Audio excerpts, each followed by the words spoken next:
Bawaslu untuk penguatan secara kelembagaan.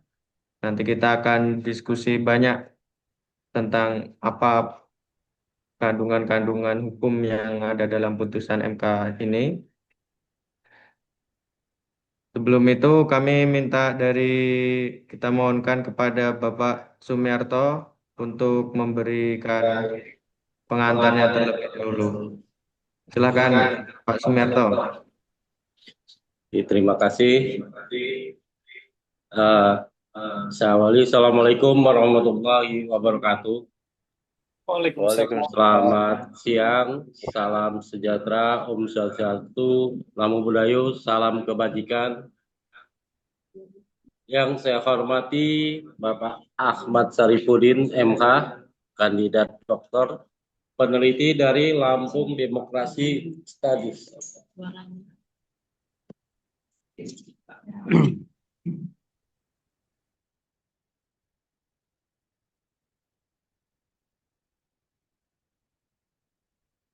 Palsu kok di mute.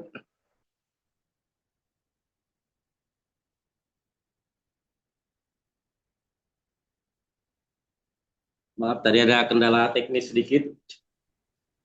Eh, saya ucapkan terima kasih kepada Bapak Ahmad Sarifudin yang telah meluangkan waktu untuk mengisi acara pada siang hari ini berkenaan dengan keputusan MK nomor 104. Tidak lupa juga saya sampaikan terima kasih kepada teman-teman semuanya yang ikut di webinar pada sore hari ini. Sebelumnya yang saya ingin sampaikan mungkin hanya sebatas pemantik, nanti untuk selanjutnya nanti akan kami sampaikan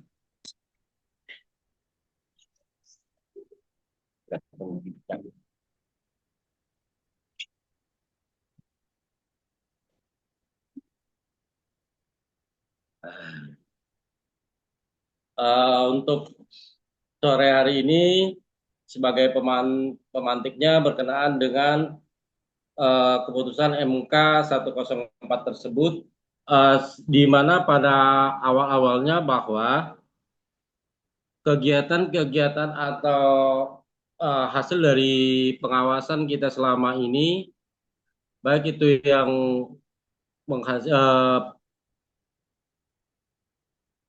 yang kita lakukan pengawasan ataupun penanganan pelanggaran, yang selama ini Bawaslu hanya sebatas memberikan rekomendasi, tetapi tidak bisa kita mengambil keputusan secara mutlak. Jadi rekomendasi kita mau berkenaan dengan administrasi itu kita serahkan ke KPU untuk dalam pengambilan kesimpulannya dari rekomendasi kita. Nah, apakah rekomendasi tersebut yang selama ini kita sampaikan ke KPU diselesaikan sesuai dengan apa yang kita sarankan ataupun tidak? Kemudian yang berkenaan dengan penanganan pelanggaran yang lainnya, seperti yang ada unsur pidananya, itu kita serahkan juga, kita gabung dengan teman-teman Gakumdu, yang sifatnya juga rata-rata yang kita hasilkan itu adalah bersifat rekomendasi semua. Nah, dengan berkenaan dengan adanya keputusan MK nomor 104 ini, mudah-mudahan dapat membuat lembaga kita Bawaslu dapat lebih kuat lagi, dapat lebih kokoh lagi.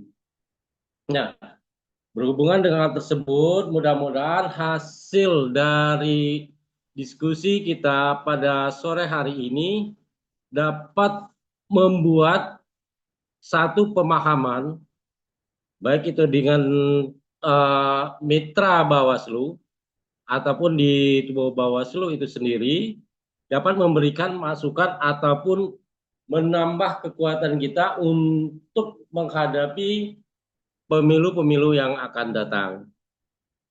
Nanti saya harapkan kepada teman-teman webinar semuanya agar kita dapat berkontribusi, memberikan masukan, saran, ataupun bentuk yang lain yang sifatnya untuk membangun lembaga kita. Mungkin itu untuk sementara, lebih kurangnya saya mohon maaf. Semoga acara hari ini dapat berjalan dengan sesuai apa yang kita harapkan.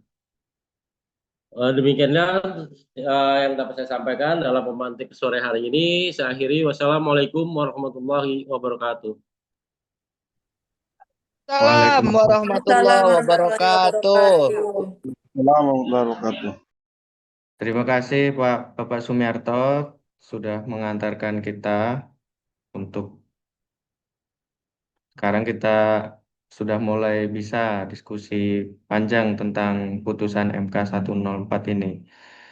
Tentu pendalaman ini bisa menjadi hal yang sangat bermanfaat bagi kita, khususnya bagi penyelenggara dan juga sebagai masyarakat umum agar lebih mengerti tentang hukum kepemiluan yang berlaku. Untuk memantik diskusi mungkin bisa langsung Mas Ahmad Syarifuddin bisa memantik kita semua untuk nanti diskusi bersama-sama. Baik, terima kasih. Assalamualaikum warahmatullahi wabarakatuh. Waalaikumsalam Salam warahmatullahi warahmatullahi wabarakatuh. Yang saya hormati Pak Zaki ya, Ketua Bawaslu Lampung Selatan, Pak Khairul Anam, Pak Sumiarto tentu saja, Pak Arief Sulaiman, dan Pak Devi Sugianto, dan Mas Hakim ya selaku moderator. Terima kasih atas kesempatannya. Sebenarnya Pak Sumiarto, kemarin itu waktu saya berkontak dengan Mas Hakim ini kita cuma mau ngobrol-ngobrol santai aja terkait dengan putusan MK ini. Tapi tiba-tiba eh, diformalkan gitu ya dengan peserta yang menurut saya lumayan banyak ya, ada 78. Ini saya agak beban juga ini. Tadinya mungkin kita mau coba kolaborasi untuk penelitian antara kami di Lab for Democracies dan Bawaslu Lampung Selatan. Tapi nggak apa-apa, kita mulai dengan diskusi ini sekaligus untuk apa ya namanya ya, memperkaya pengetahuan kita bahwa sebenarnya memang tidak semua ya, pasti kalau tidak semua orang yang mengikuti perkembangan hukum pemilu itu mengetahui putusan ini, tetapi kita sebagai uh, pengawas pemilu maupun pemerhati pemilu, kita tentu saja sudah mengerti tentang putusan ini. Nah, tapi hari ini kita akan sedikit mengulas dan juga nanti kita akan mempertanyakan apa saja kira-kira yang menjadi halangan atau faktor hambatan untuk melaksanakan putusan MK ini. Ya. Apakah share screen-nya sudah kelihatan ya? Sudah, Mas. Sudah Bang. Sudah ya. Oke. Jadi kemarin diminta untuk berbicara masalah menguatnya kewenangan Bawaslu pasca putusan MK nomor 104 garis miring PUU strip Romawi 23 garis miring 2025. Nah, seperti diketahui bahwa putusan MK ini sebenarnya tidak tiba-tiba dibacakan begitu saja. Dia ada melalui mekanisme pengujian undang-undang terhadap Undang-Undang Dasar 1945, dan undang-undang yang diujikan untuk putusan ini adalah Undang-Undang Pilkada. Undang-Undang Pilkada. Nah, di dalam Undang-Undang Pilkada itu ada beberapa pasal itu yang diajukan ke MK, diuji apakah dia bertentangan atau tidak dengan Undang-Undang Dasar 1945, khususnya pasal 22E dan pasal 28B. Secara sederhananya begini, jadi di Undang-Undang Pilkada itu ada norma di dalam pasal 139 ayat 1 bahwa Bawaslu Provinsi itu membuat rekomendasi atas hasil kajiannya sebagaimana dimaksud dalam 134 ayat 5 terkait pelanggaran administrasi pemilihan. Tentu kita sudah tahu ya bahwa Bawaslu itu ketika ada pelanggaran itu bisa dua hal.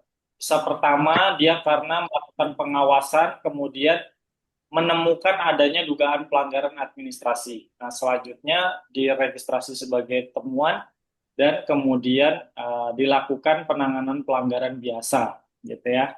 Kemudian ada juga Bawaslu itu menangani dugaan pelanggaran itu yang bersumber dari laporan, yaitu dari masyarakat ataupun pemantau pemilu, itu bisa gitu ya. Dan kemudian dilakukan penanganan pelanggaran biasa, kemudian dibuatlah kajian dan direkomendasikan kepada KPU untuk menindaklanjuti gitu ya. Nah, kemudian di situ sudah clear ya. Nah, kemudian bagaimana posisi KPU? KPU ternyata di dalam undang-undang ini juga diwajibkan untuk menindaklanjuti rekomendasi Bawaslu, gitu ya. Bawaslu sudah punya kajian, diteruskan ke KPU. KPU juga punya kewajiban untuk melaksanakan rekomendasi Bawaslu. Nah, sampai sini sebenarnya clear, nggak ada masalah gitu ya. Nah, kemudian di pasal 139-nya KPU Provinsi atau Kabupaten Kota memeriksa dan memutus pelanggaran administrasi. Nah, di pasal inilah mulai kelihatan bermasalah. Jadi kalau tadi kita pahami ada pelanggaran, ditangani Bawaslu, Bawaslu buat kajian, kemudian rekomendasi ke KPU, terus KPU melaksanakan.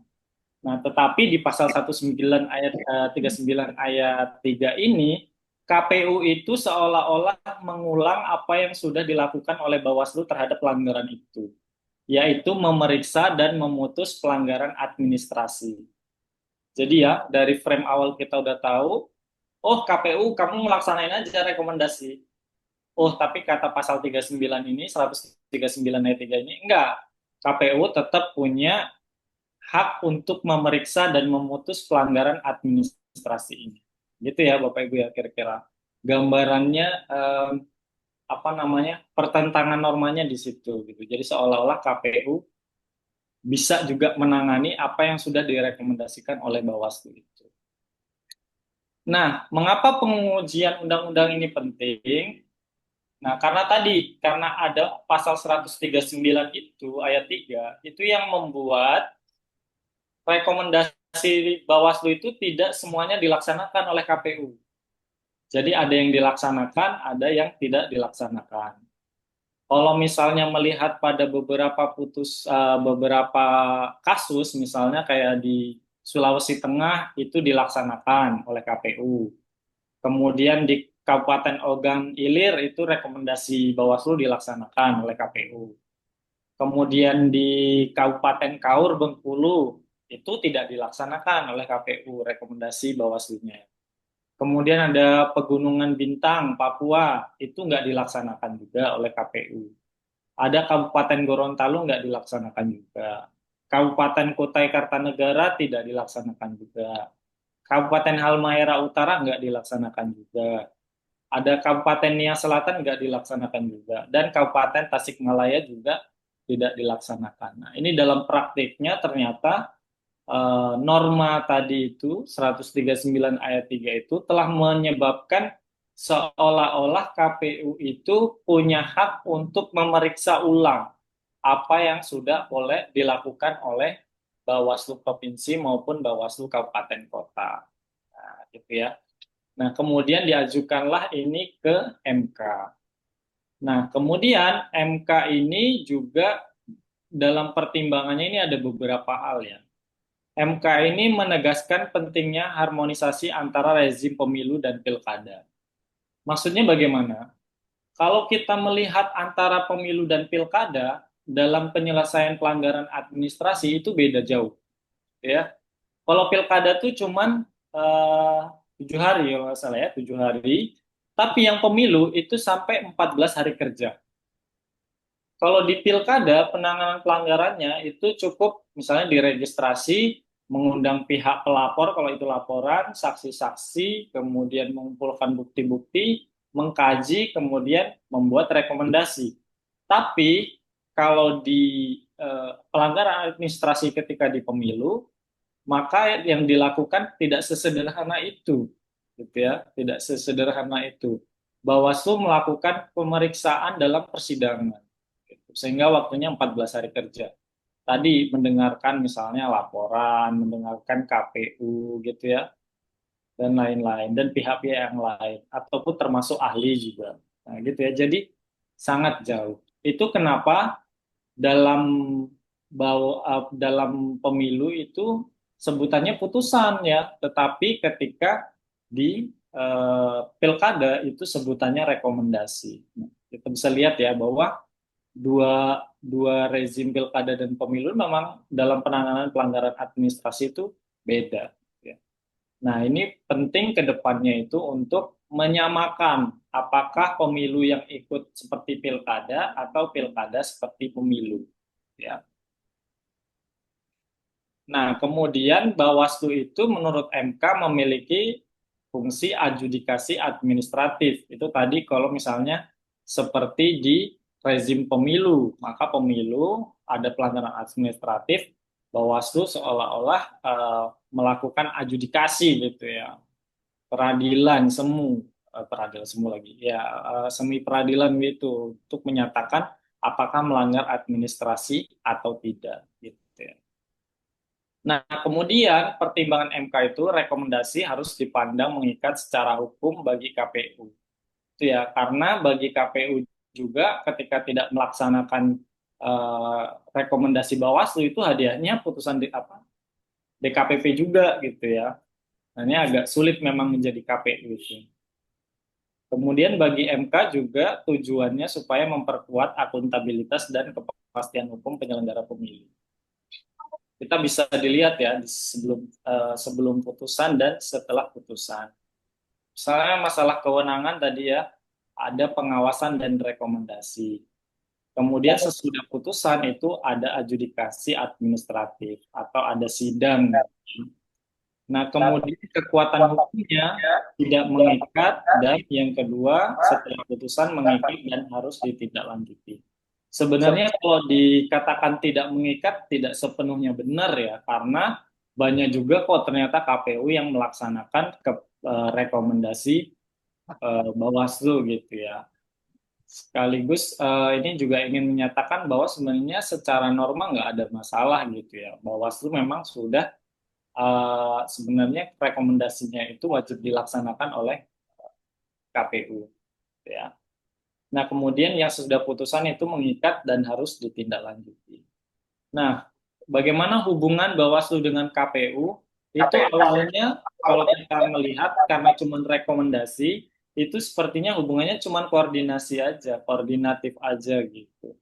Nah, tetapi setelah putusan ini kita bisa melihat bahwa karena ada kewajiban untuk melaksanakan rekomendasi Bawaslu tadi, maka seolah-olah kita melihat ada hierarkis ya dalam konteks pelanggaran administrasi, di mana KPU itu juga harus melaksanakan apa yang direkomendasikan oleh Bawaslu. Ya. Kemudian untuk perlindungan hukum lemah, dan kemudian sesudah putusan itu lebih kuat bagi peserta dan pemilih. Ini ya, kemudian kita bisa melihat implikasinya apa sih putusan MK ini pada Bawaslu. Pertama, kewenangan semakin kuat secara hukum. Ya, betul. Ini tidak bisa disangkal bahwa dengan MK menyatakan bahwa rekomendasi Bawaslu itu adalah sama dengan putusan, gitu ya, maka secara tidak langsung ini sebenarnya secara langsung maupun tidak langsung ini menguatkan kelembagaan Bawaslu gitu ya. Nah, tetapi juga harus dilihat implikasi yang lain. Implikasinya yang lain apa? Bawaslu tuh harus siap dengan kapasitas penanganan pelanggaran administratifnya. Kenapa? Karena begini Pak, Bapak Ibu sekalian ya. Jadi KPU itu tadi sudah saya sampaikan itu pada posisi yang tidak selalu menguntungkan ya dalam kasus administrasi ini, ketika dia harus melaksanakan rekomendasi Bawaslu. Nah, di sisi lain juga harus bertanya nih Bawaslu ke internalnya masing-masing. Apakah rekomendasi yang kami buat itu sudah proper belum secara hukum? Gitu. Karena rekomendasi itu biasanya cuma satu halaman aja kan. merekomendasikan surat rekomendasi bahwa misalnya pasangan calon ini melanggar pasal 71 misalnya karena menggunakan wewenang program dan lain-lain. Udah berhenti di situ saja. Bayangkan kalau Bapak Ibu jadi KPU. KPU itu dikasih selembar surat, kemudian disuruh memutuskan untuk membatalkan calon. Kira-kira nuansa batinnya seperti apa? Pasti tersiksa kan? Gitu. Dia lanjutkan, nanti dia diserang misalnya sama calon, ya tidak dilanjutkan, dia juga kena DKPP. Kalau kata orang tua kita zaman dulu itu, dimakan ayah meninggal, nggak dimakan ibu yang meninggal misalnya ya. Sangat sulit gitu. Nah makanya ke depan, buat KPU tuh yakin bahwa menjalankan rekomendasi itu adalah pilihan terbaik. Dengan cara apa? Ya, Bawaslu-nya harus siap secara SDM itu untuk menangani kasus-kasus itu gitu. Kalau di pemilu kan jelas, misalnya ada laporan pelanggaran administrasi, kemudian disidangkan, kita mendengarkan pelapor bagaimana, terlapor bagaimana, ahli bagaimana, yang itu bisa dikonsumsi oleh kedua belah pihak misalnya, antara KPU dan calon yang diduga melanggar.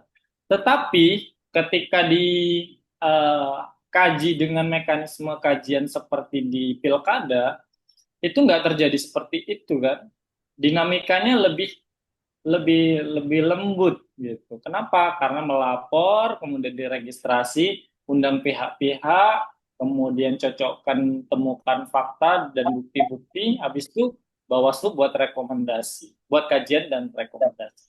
Sangat sederhana.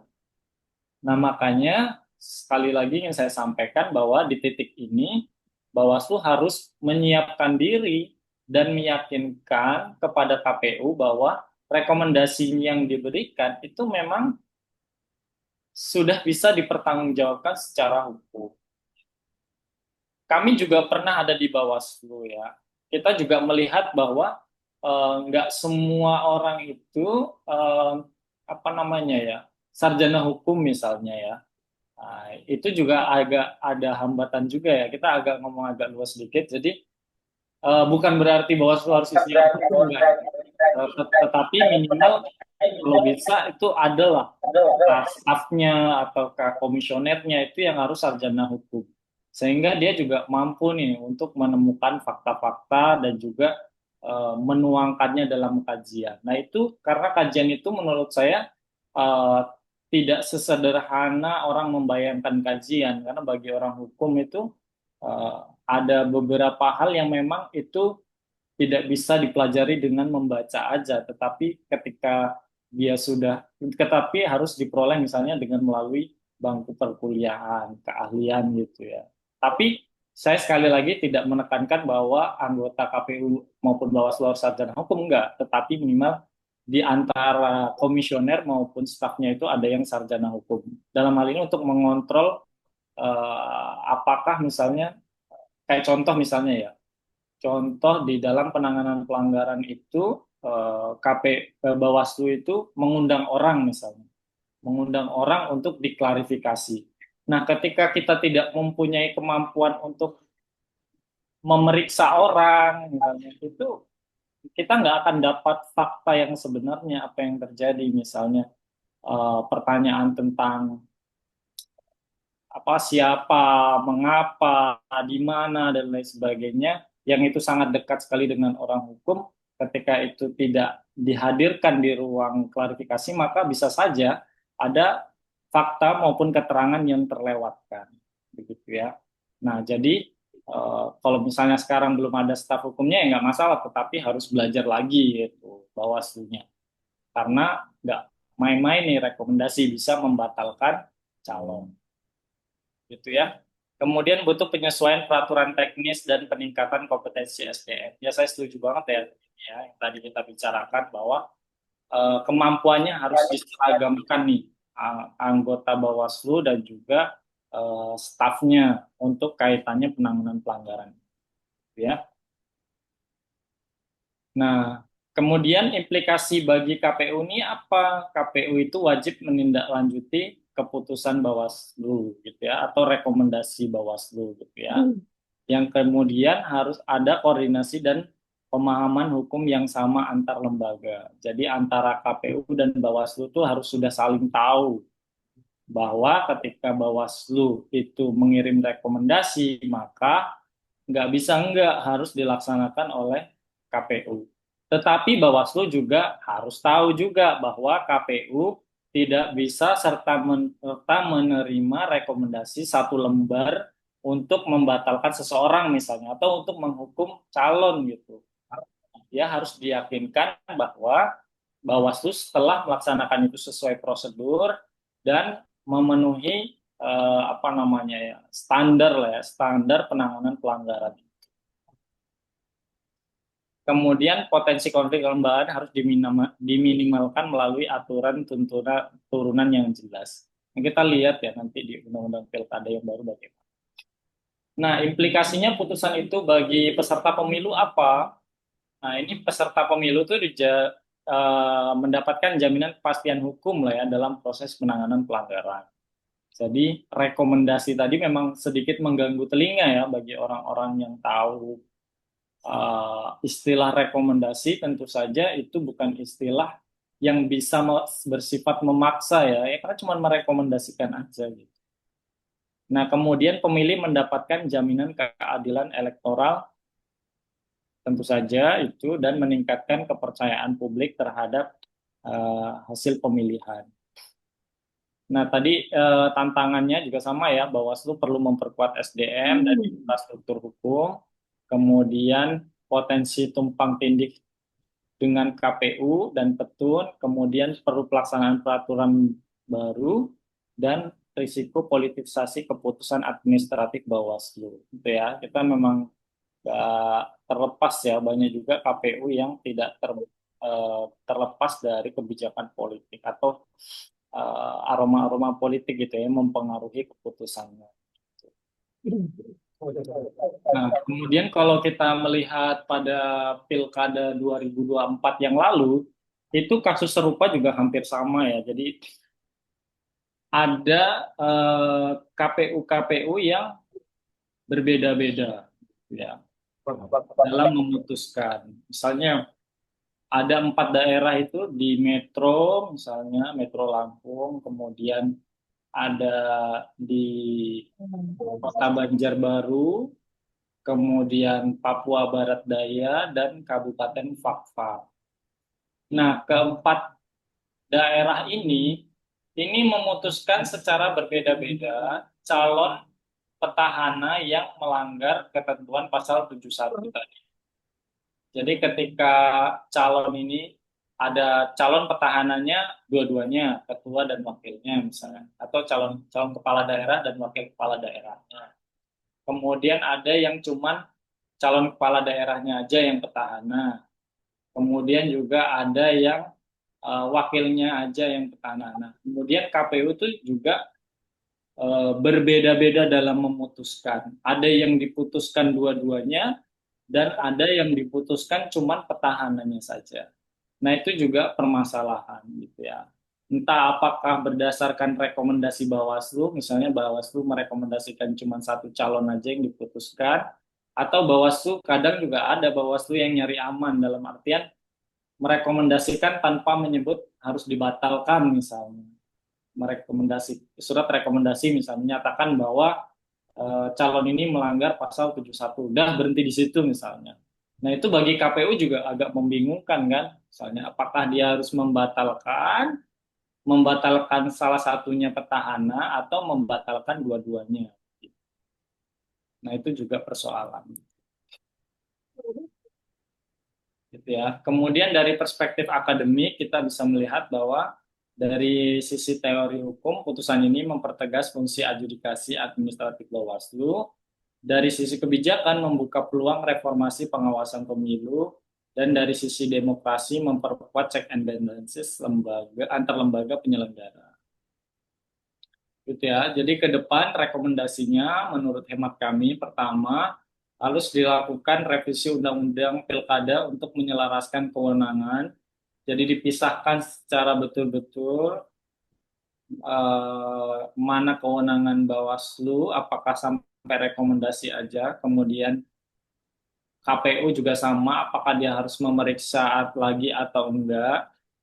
Kalau misalnya melihat dari putusan MK ini udah jelas ya, KPU tidak punya hak lagi untuk mengoreksi. Tetapi itu tadi ya, permasalahan di lapangan adalah bisa nggak KPU cuman langsung melaksanakan rekomendasi tanpa melihat substansi sebenarnya, tanpa melihat kinerja-kinerja Bawaslu terkait dengan pelanggaran itu. Itu juga nanti harus dipertimbangkan. Jangan sampai nanti KPU serba salah melaksanakan rekomendasi Bawaslu salah karena kajiannya nggak komprehensif, kan bisa aja nanti kajiannya karena kelemahan Bawaslu-nya, kemudian kajiannya itu yang tadinya harusnya tidak bersalah jadi bersalah, kan mungkin saja. Atau yang tadinya harusnya bersalah jadi tidak bersalah juga bisa saja gitu ya. Nah, itu harus diperhitungkan betul-betul kira-kira mana yang paling tepat nih. Kemudian ada penyusunan peraturan teknis dan ada penguatan kapasitas SDM. Intinya di sini saya ingin mengatakan bahwa nanti KPU, kalau misalnya kita memutuskan untuk rekomendasi Bawaslu itu harus dilaksanakan, wajib, nggak ada negosiasi lagi, maka KPU harus diyakinkan bahwa SDM kita itu mumpuni dan apa yang kita kerjakan itu bisa dipertanggungjawabkan secara hukum gitu ya. Kemudian sosialisasi dan edukasi kepada masyarakat tentang hak laporan dan mekanisme Bawaslu. Karena nggak main-main ya, kalau kalau saya mengikuti putusan-putusan apa namanya rekomendasi-rekomendasi Bawaslu pada pilkada yang lalu, itu ada yang ada yang calon didiskualifikasi, tapi menurut DKPP itu salah gitu.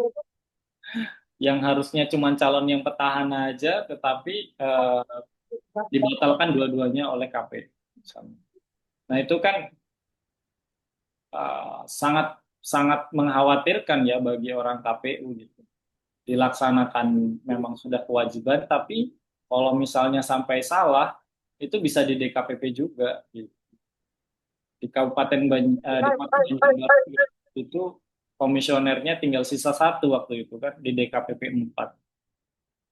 Begitu Bapak Ibu sekalian yang bisa saya sampaikan untuk penelitiannya mungkin ya Bawaslu bisa memulai dari implikasinya tadi itu, apakah menyamakan mekanisme penanganan pelanggarannya dengan pemilu atau dibiarin begitu aja, cuman penerimaan laporan, mengundang pihak-pihak untuk diklarifikasi gitu ya, dan kemudian membuat kajian gitu ya, kajian dan kemudian merekomendasi, atau disamakan dengan apa yang dilakukan Bawaslu pada pemilihan presiden, DPRD, DPR, dan DPD itu dengan melakukan sidang gitu ya, yang waktunya lebih lama, 14 hari. Mungkin itu saja. Terima kasih. Jika ada pertanyaan, saya kembalikan ke moderator. Terima kasih Mas Arif sudah memaparkan cacahan-cacahan dari putusan MK itu sehingga menurut saya jadi enak tadi memahaminya. Ada beberapa hal yang misalnya saya pahami, saya catat itu soal kepastian hukum yang menguat gitu kan, baik dari peserta ataupun dari pemilih, atau terkait dengan implikasi dan analisis akademiknya tadi juga menarik Mas Arif. Karena memang benar ya Bapak Ibu sekalian, rencananya memang di awal kita ini ingin melakukan riset terkait dengan putusan MK ini, ya ingin punya tulisan terkait dengan hukum pemilu yang mana kita awalnya pengen berdiskusi terlebih dahulu. Ternyata banyak juga Bapak Ibu yang minat untuk kongko-kongko secara online begini untuk mendalami atau menelaah putusan MK. Nah, ini mungkin tahapnya gini Mas Arif ya. Kita tampung dulu ini beberapa pertanyaan, tapi nanti kita ada sesi khusus yang kita mau apa nih yang bisa jadi fokus penelitian kita karena ternyata banyak kan ininya opsi-opsi untuk menjadi riset. Izin bertanya, pimpinan Widodo dari Palas, Lampung Selatan. Siap, Mas Widodo, kita buka dulu termin pertama. Mas Widodo dari Izin bertanya. ada Mas Widodo, Bisa nanti dimulai, dilanjutkan yang lain. Dari Pak bisa dimulai. Sumardan juga sudah raise hand. Ya Pak Widodo dulu. Baik, terima kasih. Assalamualaikum warahmatullahi wabarakatuh. Assalamualaikum warahmatullahi wabarakatuh. Waalaikumsalam warahmatullahi Yang kami hormati, pimpinan Bawaslu Kabupaten Lampung Selatan, Mas narasumber, Mas Arif, selamat siang. Teman-teman semua dalam kegiatan Zoom terkait dengan KUHP Pemilu keputusan MK 104. Di sini sangat menarik menurut kami terkait apa yang dipaparkan oleh narasumber itu tadi. Izin kami bertanya terkait dengan tadi narasumber menjelaskan terkait penyamaan dari putusan MK ataupun kompilasi terkait Undang-Undang Pemilu dan Undang-Undang Pilkada. Ini agak flashback ke belakang ya, Mas narasumber ya, baik di pemilu ataupun di pilkada. Itu di Undang-Undang Pilkada ataupun Undang-Undang Pemilu itu sangat jelas terkait dengan sanksi ataupun pelanggaran-pelanggaran yang tertuang di situ.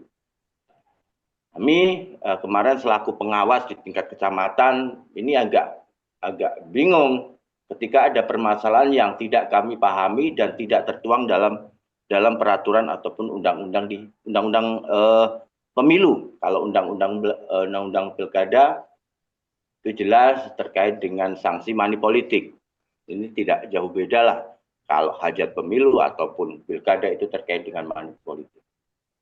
Di undang-undang pemilu terkait dengan money politik, di situ tertuang kalau nggak salah pemberi dan penerima. Ini pemberi dan penerima.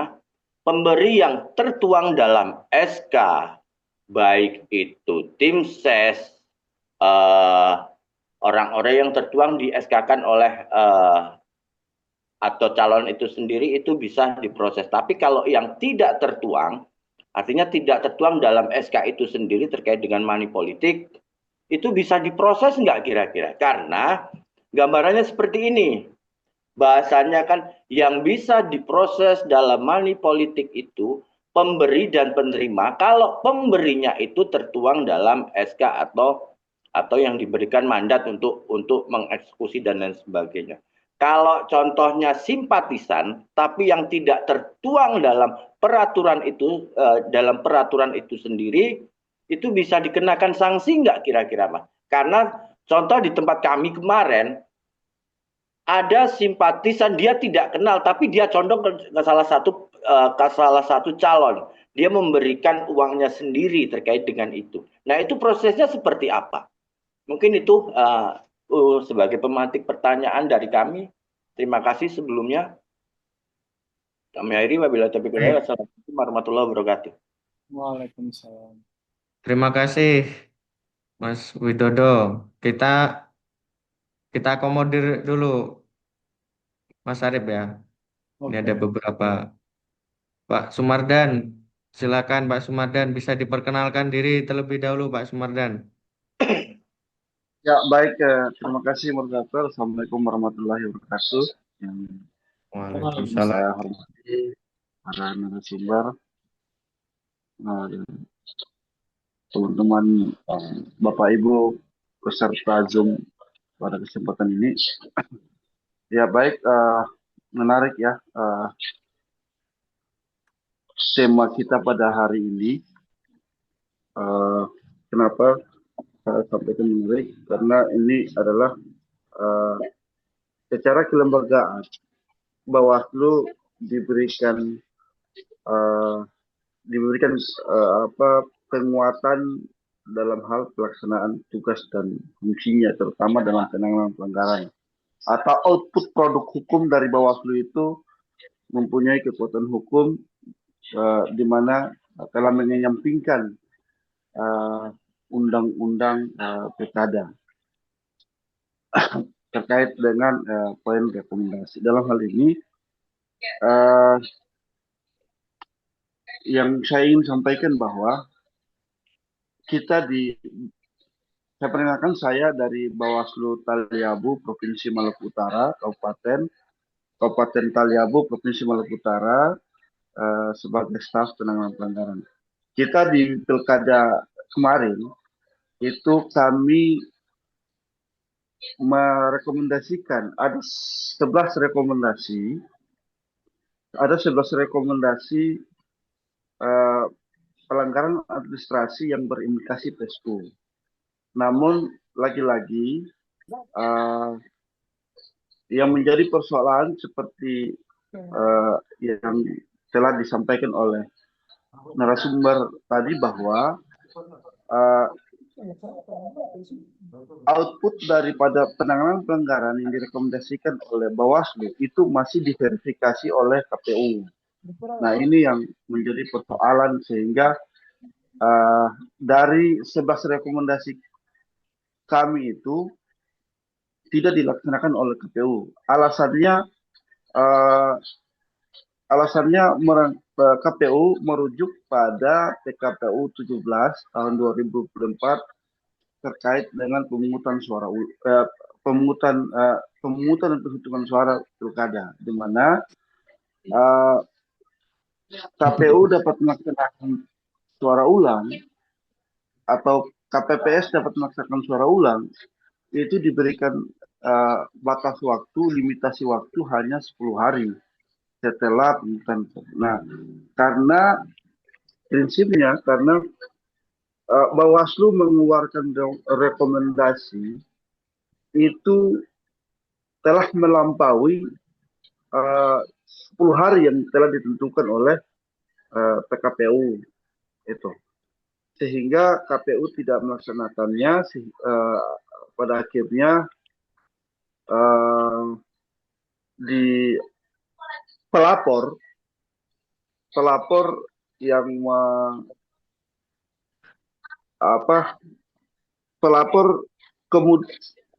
kebetulan juga pada saat itu menjadi pemohon di MK, sehingga objek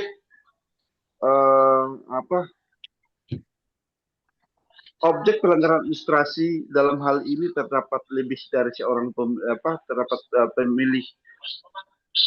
pemilih yang menggunakan hak pilih lebih dari satu kali, dan terdapat pemilih yang tidak berhak memilih, itu menjadi objek permohonan pemohon yang sekaligus pelapor di Bawaslu di MK.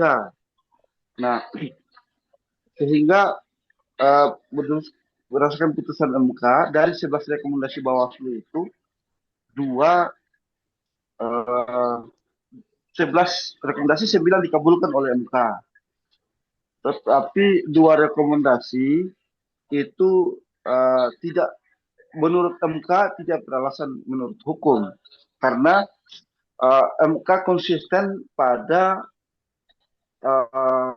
pasal 112 huruf ayat 2 huruf E, bahwa syarat subjek dapat dilaksanakan pemungutan suara ulang itu seorang pemilih tidak berhak memilih menggunakan hak pilih di TPS. Nah, konteksnya itu 2 kasus itu karena eh, hanya terdapat satu pemilih, eh, sehingga dua rekomendasi Bawaslu tidak tidak dikabulkan oleh MK karena apa MK konsisten dengan pasal 112 ayat 2 huruf E. Namun di sisi di namun di sini saya ingin eh, menjadikan catatan untuk kita semua bahwa terkait dengan undang-undang pilkada bagi saya perlu untuk direvisi, terutama khusus untuk eh, norma pasal 112 ayat 2 huruf E. Kenapa? Kalau kita mengaca pada undang-undang pemilu, itu pemungutan suara ulang itu bisa dilaksanakan bila mana hanya terdapat satu pemilih yang tidak berhak memilih. Namun di undang-undang pilkada itu menggunakan syarat kumulatif, kuantitatif, bahwa subjek pelaku itu harus lebih dari satu. Nah, kenapa penting ini? Karena undang-undang pemerintah daerah menyebutkan bahwa penyelenggaraan pemilihan kepala daerah itu dilaksanakan secara demokratis.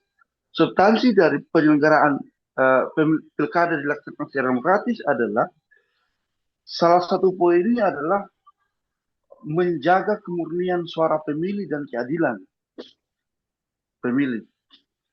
Dalam hal ini, mestinya tidak hanya sebatas pada harus harus lebih dari seorang pemilih, itu baru dapat dijadikan suatu keadaan dilaksanakan pemungutan suara ulang sebagaimana bunyi pasal 112 ayat 2 huruf E. Nah, ini yang bagi saya undang-undang pilkada terkait dengan pemungutan suara ulang ini harus dilakukan revisi. Nah, itu yang saya ingin sampaikan bahwa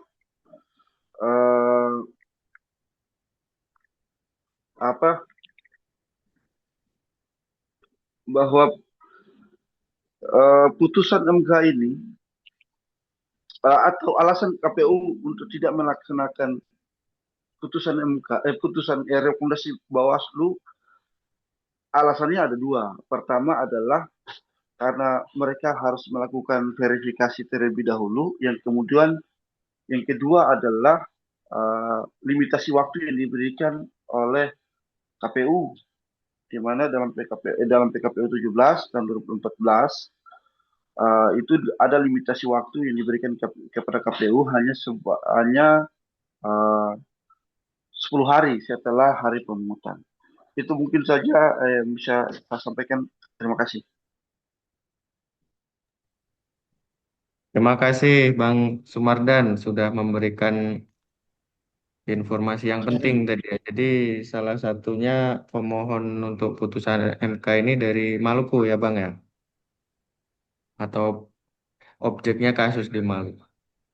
Selanjutnya Siap, Bang siap. Ferry Rawan. Siap, terima kasih moderator. Assalamualaikum warahmatullahi wabarakatuh. Waalaikumsalam.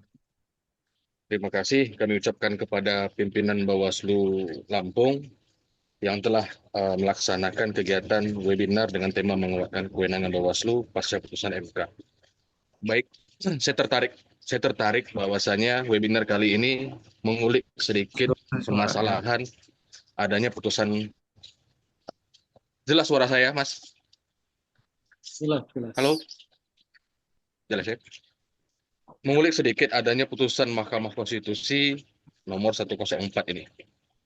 Bicara masalah putusan 104 ini, tentu ini akan memperkuat kewenangan Bawaslu. Karena semenjak adanya putusan ini, Bawaslu menjadi quasi judicial body. Artinya apa? Bawaslu sebagai lembaga non-peradilan yang diberikan kewenangan menjadi peradilan. Yang dimana kita mengetahui bahwasanya putusan Bawaslu ini bersifat self-executing, artinya wajib ditindaklanjuti. Berbeda halnya dengan adanya putusan pengadilan yang bersifat executorial power, artinya harus bersifat mengikat dan bersifat memaksa di sini.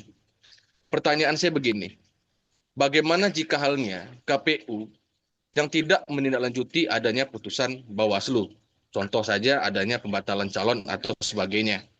Tadi berbicara penyampaian materi oleh narasumber, adanya check and balance, yaitu melaporkan ke DKPP. Saya merasa bahwasanya DKPP tidak bisa merubah yang namanya substansi putusan. Contoh, kalau DKPP kita melihat bahwasanya hanya untuk melakukan pelanggaran etika. Nah, pertanyaan saya di sini, bagaimana halnya ketika adanya putusan Bawaslu yang tidak ditindaklanjuti oleh KPU terutama dalam hal ini?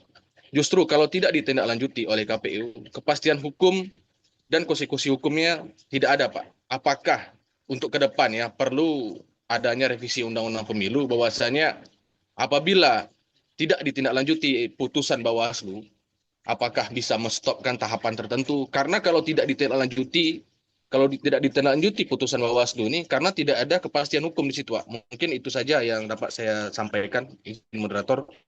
Waalaikumsalam warahmatullahi wabarakatuh. Waalaikumsalam. Bang Ferry dari mana Bang ya? Izin Bang, saya dari Bawaslu Kabupaten Karimun, Bang. Oh, siap, siap. Kepri. Kepri, oke, siap Bang. Bang Suwiryo, terakhir ini untuk yang raise hand, bisa langsung Uh, ditanyakan pertanyaannya. oh ya, baik. Terima kasih atas kesempatan yang telah diberikan kepada saya. Menarik sekali pemaparan materi kita pada sore hari ini oleh pemantik. Pertanyaan saya sederhana dan singkat bahwa uh, tadi dipaparkan pasca putusan MK nomor 104 TUU 2025 ini itu ternyata berimplikasi pada kedudukan hierarkis kewenangan ya dalam konteks penyelesaian pelanggaran administratif misalnya. Tapi bagi saya rasa mungkin ini merupakan suatu secara konseptual ini pertimbangan yang agak rancu secara konseptual ya, karena kita tahu sendiri bahwa tahapan pilkada itu meliputi tahap pendaftaran ya, tahapan pelaksanaan hingga hasil gitu, di mana keputusan-keputusan teknis ya pada tahap awal misalnya yang berkaitan dengan KPU ya seperti verifikasi partai, verifikasi daftar calon tetap itu berpotensi didikte karena kedudukan yang telah berubah. Ini juga sejatinya bertentangan secara struktural ya sebagaimana yang telah diatur dalam pasal 22E Undang-Undang Dasar 1945 gitu. Kemudian juga meluas konsekuensi tentang hierarki atau timpang tindih kewenangan ini juga meluas hingga ke peraturan Bawaslu dan peraturan KPU misalnya, yang mana persepsinya bisa mengarah pada kita bisa menganggap bahwa peraturan KPU itu semacam subordinat dari peraturan Bawaslu itu sendiri gitu. Di sisi lain mungkin ini bisa memberikan penguatan yang optimal terhadap kekuatan hukum putusan Bawaslu itu sendiri. Tapi saya kira agak rancu mungkin secara konseptual. Mungkin saya minta tanggapan dari pemantik. Terima kasih. Saya kembalikan. Terima kasih Bang Suwiryo. Prawira dari mana Bang? Itu teman saya itu dari Jogja. Oh, Jogja. Siap, siap. Ini Iya, satu dari lagi Universitas. Sarip, saya membacakan pertanyaan yang di chat. Jika membaca pada putusan MK 104 ini, jika dilihat dari pertimbangan bahwa prasa rekomendasi menjadi putusan, akankah Bawaslu mengeluarkan Perbawaslu baru, akan membuat aturan baru untuk mengakomodir putusan ini, untuk mengatur adanya pembuatan putusan? Karena secara garis besar putusan otomatis harus melalui adjudikasi seperti pemilu. Kemudian terkait masalah ini mengingat Lampung khususnya Bawaslu Metro telah merekomendasikan untuk pembatalan calon, kemudian KPU mengeluarkan SK untuk pembatalan calon, akan tetapi SK itu hilang dan calon masih masuk dalam surat suara untuk dipilih. Entah bagaimana proses sebenarnya dalam proses penanganan pelanggaran ini, seakan-akan KPU Metro sendiri kurang profesional dan dilalahnya bertepatan habis masa jabatan anggota KPU Metro tersebut. Tiga, tumpang tindih seperti apa antara KPU dan Petun secara garis besar kewenangan berbeda. Empat, benar kebanyakan rekomendasi dari Bawaslu itu ilusoir dan bagaimana pandangan Bapak itu, Mas Arif? Mungkin bisa direspon. Terima kasih pertanyaannya. Tadi pertanyaan yang pertama tadi politik uang ya. Maksudnya politik uang itu apakah hanya bisa menyasar tim kampanye, relawan maupun siapapun yang ter-SK-kan gitulah ya. Dan tidak bisa menyasar orang pribadi gitu ya, orang yang terlihat tidak terafiliasi. Sebenarnya itu tidak ya, karena kalau kita melihat di Undang-Undang Pemilu misalnya, itu ada dua memang, ada dua pasangan, kemudian peserta, kemudian apa namanya relawan segala macam itu dilarang menjanjikan uang tuh ada. Tetapi juga ada di pasal berapa tadi saya lupa, pasal 515 kalau nggak salah, itu juga ada bahwa setiap orang gitu bunyinya ya. Jadi kalau setiap orang berarti siapapun itu terafiliasi dengan partai atau tidak, dia tetap apa namanya bisa mendapatkan sanksi atas perbuatan politik uang itu. Gitu ya tadi ya. Saya pasalnya, sorry. Ya benar, di pasal 515 ya. Itu juga ada gitu ya. Jadi politik uang bisa menyasar siapa saja. Mungkin tadi kurang lengkap aja. Kemudian tadi kalau yang tadi pertanyaan kedua kayaknya tadi cuma nambahin aja ya, nambahin Ya, menginformasikan, Mas. informasikan saja. Kemudian ada yang tadi ya di chat itu ya. Di chat misalnya apakah kalau bisa langsung mengatakan barang-barang. Sebenarnya nggak ada keputusan Bawaslu yang final mengikat tuh nggak ada selama ini. Ya, masih tetap bisa di challenge gitu. Pelanggaran administratif juga sama di apa namanya di Bawaslu. Kalau penanganan pelanggaran di pemilu juga masih bisa ada mekanisme koreksi kan. Gitu. Tapi kalau dalam konteks pilkada, kalau misalnya yang di challenge itu bukan keputusannya, bukan bukan rekomendasinya atau bukan keputusannya Bawaslu ya, tetapi pembatalan oleh KPU itu yang di challenge.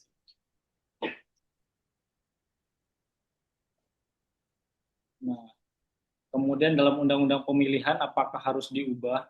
Sebenarnya yang harus diubah itu bukan hanya konteks rekomendasi ini, tapi secara keseluruhan juga banyak norma-norma yang sudah diputus di Mahkamah Konstitusi. Nah, kalau sudah diputus di Mahkamah Konstitusi, karena secara tekstual maknanya sudah berubah, sebenarnya lebih baik ya diubah aja, apa dilahirkan undang-undang yang baru gitu.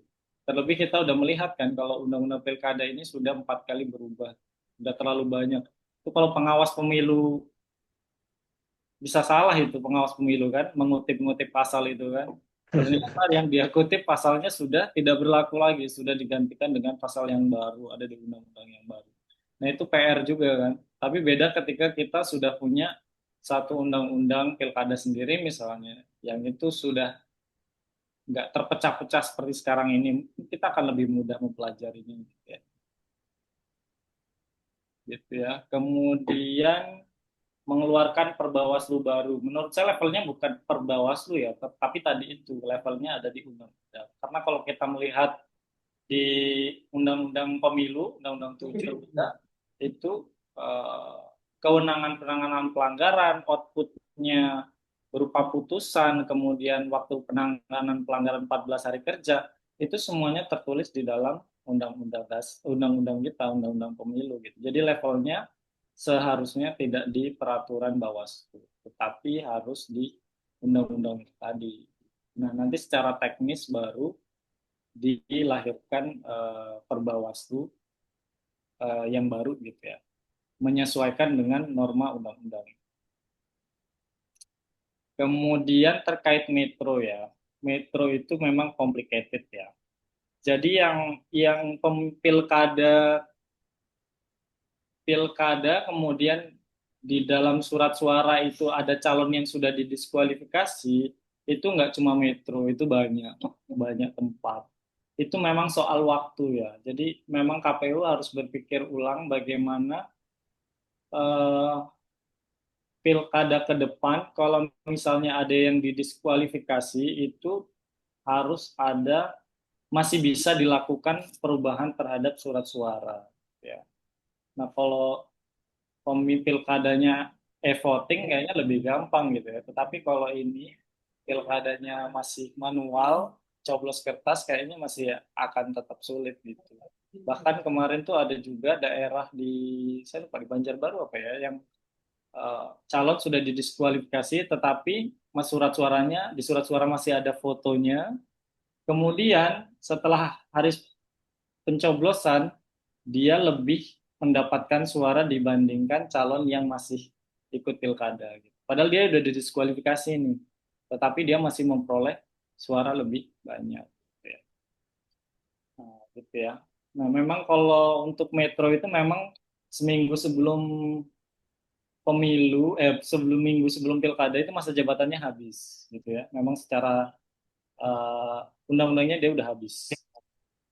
Jadi memang udah nggak bisa diotak-atik lagi.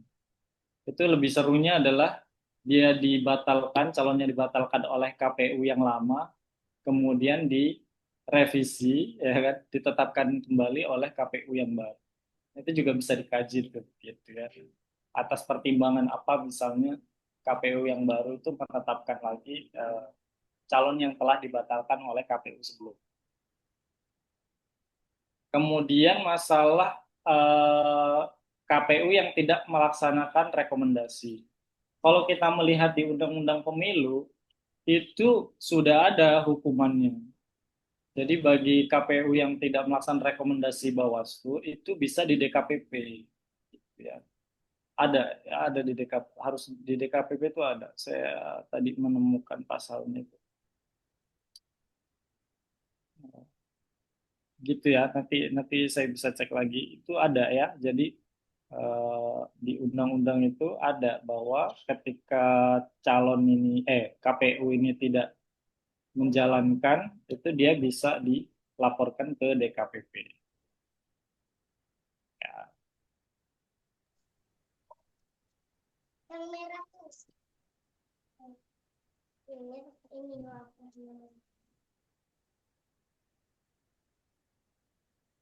Saya lupa tadi mencatat pasalnya ya. Tapi kurang lebih begitu ya. Jadi serba salah juga. Melaksanakan rekomendasi Bawaslu tapi tidak sesuai dengan rekomendasinya di DKPP juga. Kemarin itu ada kasusnya juga. Kalau Anda baca KPU Kabupaten Fakfak itu juga dinonaktifkan malahan sama Bawaslu RI. Ya. Kemudian diadili juga di DKPP. Ya gara-gara rekomendasi Bawaslu. Jadi menarik ya.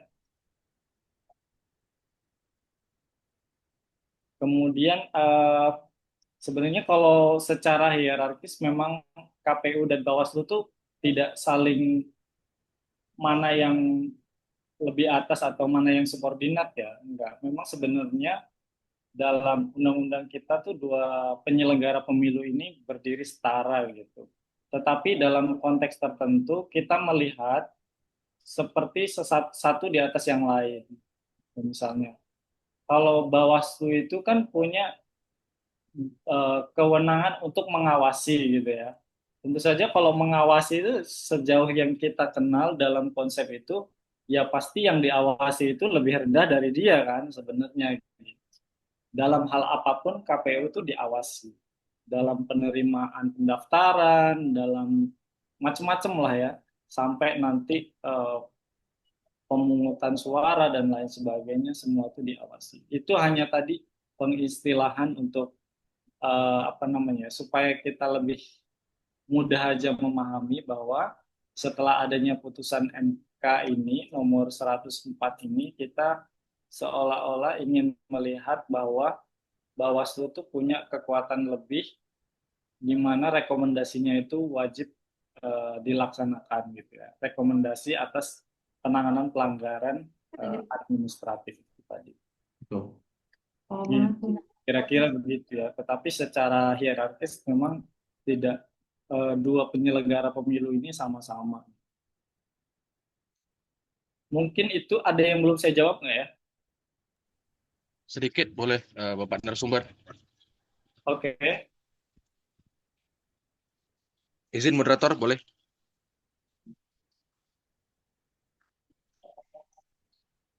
Izin moderator. Ya, lanjut saja Ya, Pak. Bang. Lanjut ya. Izin Bapak narasumber berkaitan dengan yang saya sampaikan tadi. Begini Pak, ini berkaitan dengan putusan Bawaslu yang bersifat judikasi yang notabene-nya merupakan quasi judicial body. Jadi begini, kalau narasumber tadi menjelaskan adanya DKPP, petun dan sebagainya, saya lebih tertarik terhadap pembahasan mengenai putusan yang ada tidak adanya konsekuensi hukum dan kepastian hukum di sini, Pak.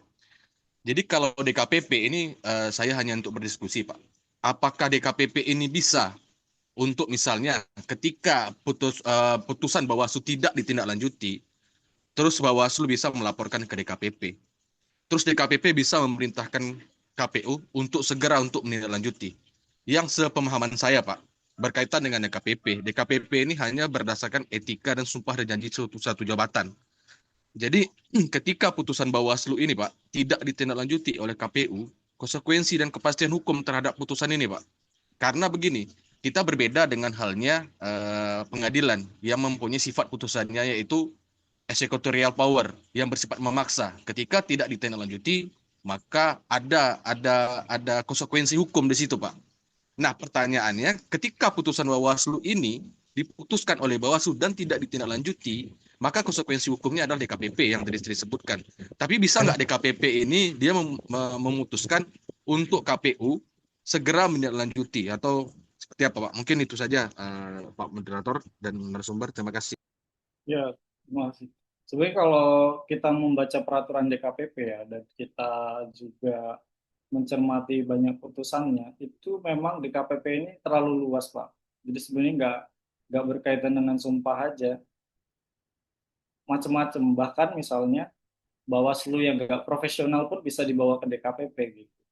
Dan menganggap kalau misalnya tidak melaksanakan apa namanya rekomendasi Bawaslu ataupun salah dalam mengambil keputusan itu juga bisa kena pasal profesional ya kalau kita mencermati beberapa keputusan.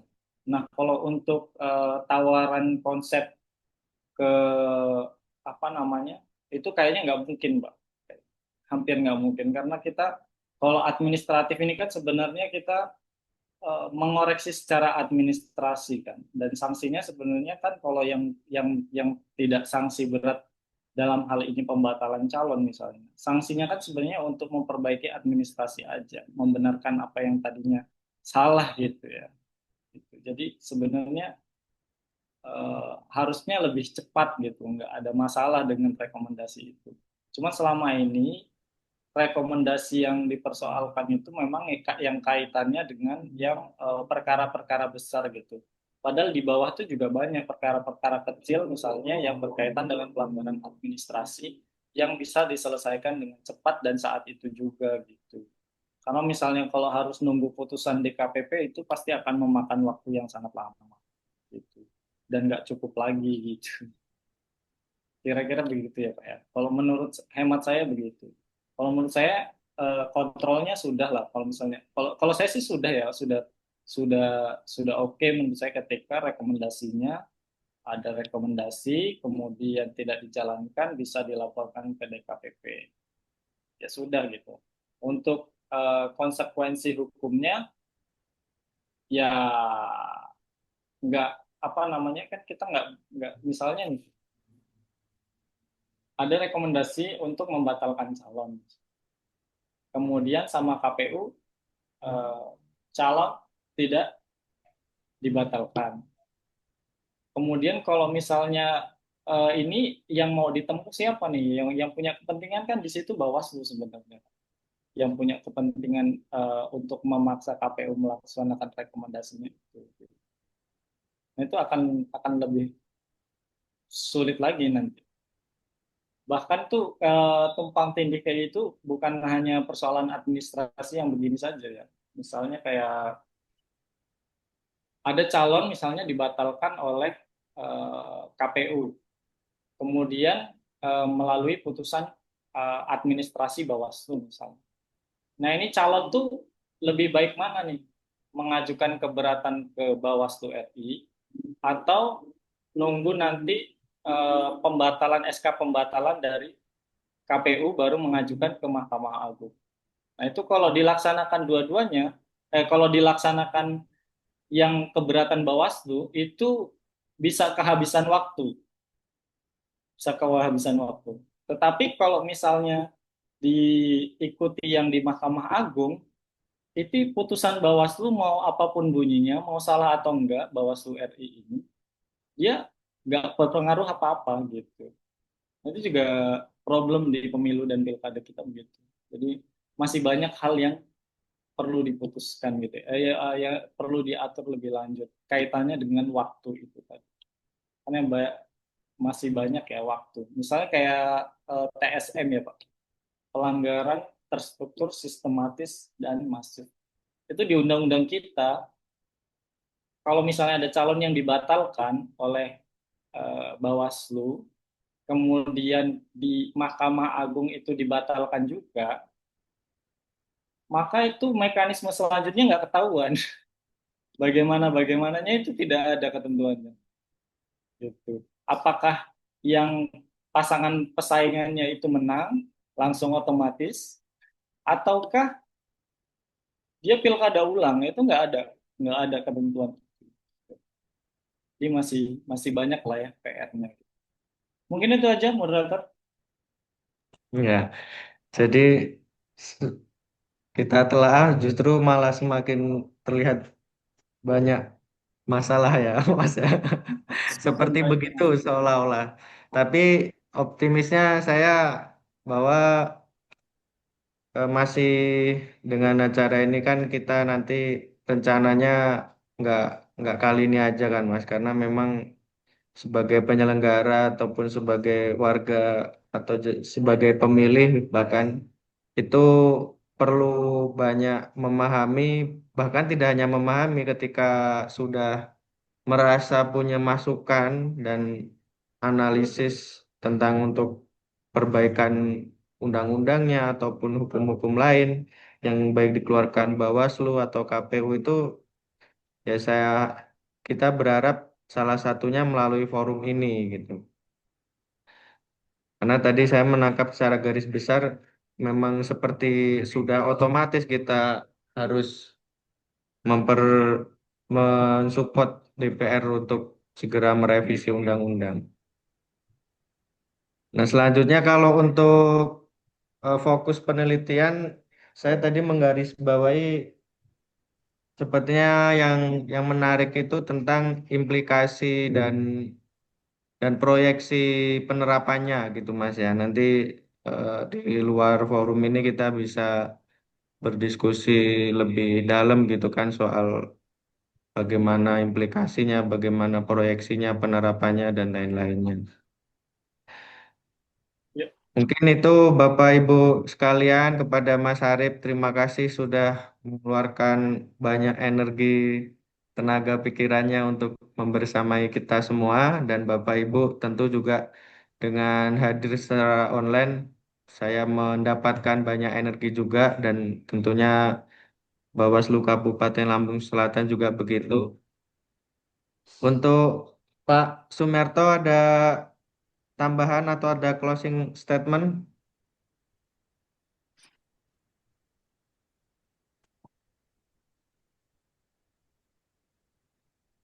belum ini.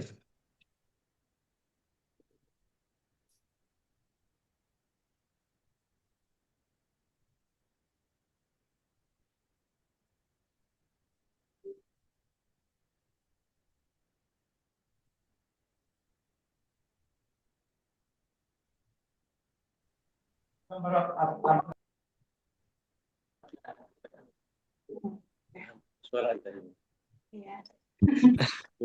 Saya ulang lagi. Salah teknis tadi, maaf lagi ini.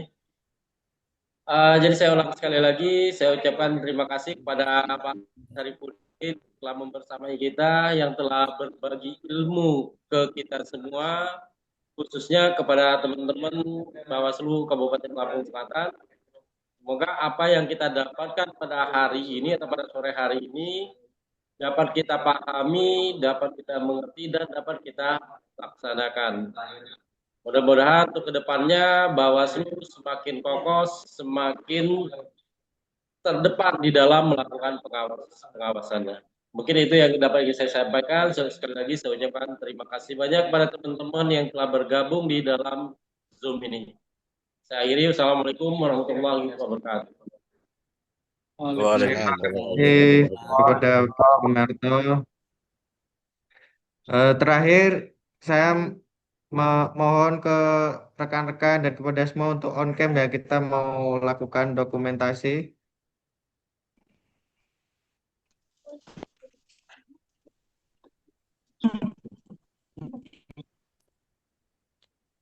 Baik, saya hitung. 1, 2, 3.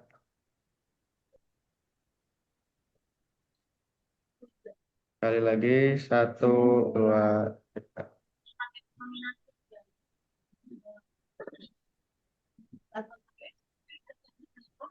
Terima kasih Bapak Ibu sekalian. Terima kasih moderator. Saya akhiri. Assalamualaikum warahmatullahi wabarakatuh. Waalaikumsalam. Materinya moderator, materinya admin dikirim Ya, di grup. siap. Siap Pak, nanti kita kirim ke grup. Oh ya. Makasih Min. Lampung Selatan. Mas. Moderator senang ini. Jadi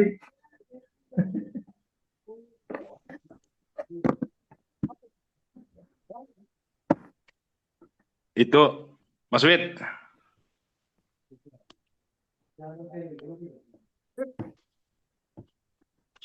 Itu ada KPU Lamsel, coba direkom aja langsung Mas Wid.